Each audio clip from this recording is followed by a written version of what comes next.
अ, कांग्रेस की सरकारों ने तो 60 साल से अधिक इस देश पर शासन किया और प्रदेश में भी 55 साल तक कांग्रेस की सरकार रही है।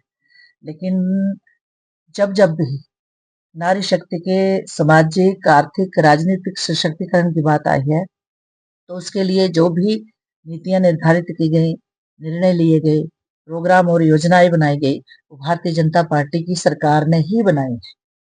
और कांग्रेस की सरकार का तो ये इतिहास रहा है कि नारी शक्ति को तो उन्होंने वोट बैंक तक ही सीमित रखा है और अगर कहीं नारी शक्ति को स्थान दिया है तो वो परिवार तक ही सीमित हुई है।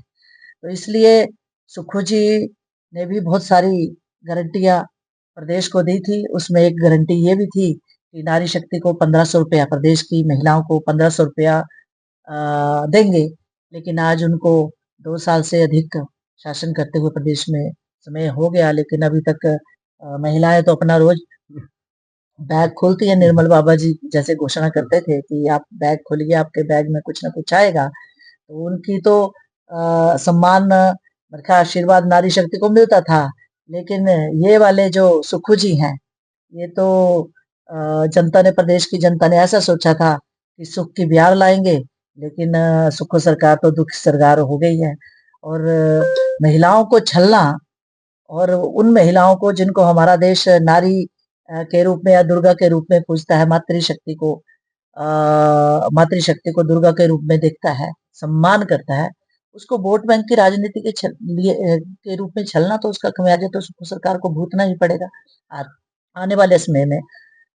मैं आजकल उनका कई बार सुनती हूँ जब वो मीडिया बंधुओं को भी संबोधित करते हैं और जनता से भी रूबरू होते हैं, तो ऐसा कहते सुना है कि केंद्र सरकार पैसा नहीं दे रही है, इसलिए हमारा जो शासन प्रशासन जो व्यवस्था जो वो चल नहीं रही है।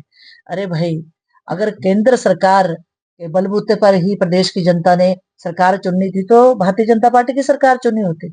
आपको इसलिए चुना था प्रदेश की जनता ने कि उन्होंने आशा रखी थी, आपसे उम्मीद रखी थी कि आप प्रदेश की अर्थव्यवस्था को सुदृढ़ करेंगे, प्रदेश में अच्छी सरकार देंगे, लेकिन आपसे वो नहीं हो पाया।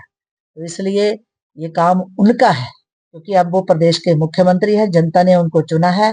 देश की शासन प्रशासन व्यवस्था को चुस्त दुरुस्त करना और साथ ही साथ देश की अर्थव्यवस्था को सुदृढ़ करना, जो गारंटियों को लेकर, गारंटियों के नाम पर जिन गारंटियों का वायदा करके आप प्रदेश की सत्ता में आए, उन गारंटियों को पूरा करना, कैसे भी करना, क्योंकि प्रदेश की जनता ने आपको मुख्यमंत्री के रूप में चुना है, आपकी सरकार को चुना है, आपका दायित्व है और उस दायित्व को उनको पूरा करना चाहिए, निभाना चाहिए। तो केंद्र सरकार का क्योंकि मैं भी सरकार में भागी हूँ सांसद के रूप में, तो जहां तक मेरे देश के यशस्वी प्रधानमंत्री जी के नेतृत्व का सवाल सवाल है, तो उन्होंने नारी शक्ति को एक अलग ही मुकाम में पहुंचाया है। उसको राष्ट्र की विकास की मुख्य धारा में शामिल किया है, चाहे उनकी योजनाएं हो, चाहे वो उनका आर्थिक सामाजिक सुदृढ़ीकरण करना हो, या उनको राजनीतिक रूप से सक्षमता से सिर्फ उन डिपार्टमेंट तक सीमित नहीं करना जो नारी शक्ति से संबंधित है, उन डिपार्टमेंट्स में भी भागीदार बनाना जिनमें आज तक पुरुषों का प्रभुत्व रहा है। तो फाइनेंस जैसे, रक्षा मंत्रालय जैसे, और देश की कॉन्स्टिट्यूशनल पावर में, कॉन्स्टिट्यूशनल जो सबसे बड़ी हमारा कॉन्स्टिट्यूशनल पद होता है, उसमें एक महिला को राष्ट्रपति के रूप में देश में सुशोभित करना, तो ये सब का सरकार ने काम किए हैं।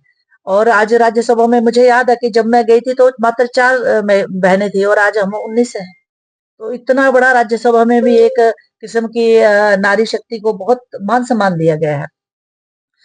रही बात मुख्यमंत्री बनाने की, तो उन्होंने मुख्यमंत्री भी बनाई और 2 उप मुख्यमंत्री भी बनाई। और मुझे खुशी होती है कि ये जो रेखा जी दिल्ली की मुख्यमंत्री बनी है, वो मेरे साथ ही राष्ट्रीय महिला मोर्चा में उपाध्यक्ष है। उसके बाद उड़ीसा की उप मुख्यमंत्री प्रभाती बहन बनी, तो वो भी हमारे साथ महिला मोर्चा की टीम में है। दिया मिर्जा जी भारतीय जनता पार्टी में पद पर थी। तो महिलाओं को आगे बढ़ाया जा रहा है भारतीय जनता पार्टी का नेतृत्व। और अब तो आपने देखा होगा कि मंडल में, हर मंडल में 5 से 7 महिलाएं हमारी विभिन्न दायित्वों में आ रही है। आगे जिला में भी दायित्व दिया जाएगा और प्रदेश की टीम में भी उनको दायित्व दिया जाएगा। तो मुझे अभी तक कहना, क्योंकि संगठन में मैं सिर्फ एक कार्यकर्ता के रूप में काम करती हूँ, ये राष्ट्रीय नेतृत्व इस विषय में डिसाइड करेगा, क्या करेगा वो आपको भी पता है कि भविष्य के गर्भ में क्या छुपा हुआ है, ना आपको पता है ना हमें पता है।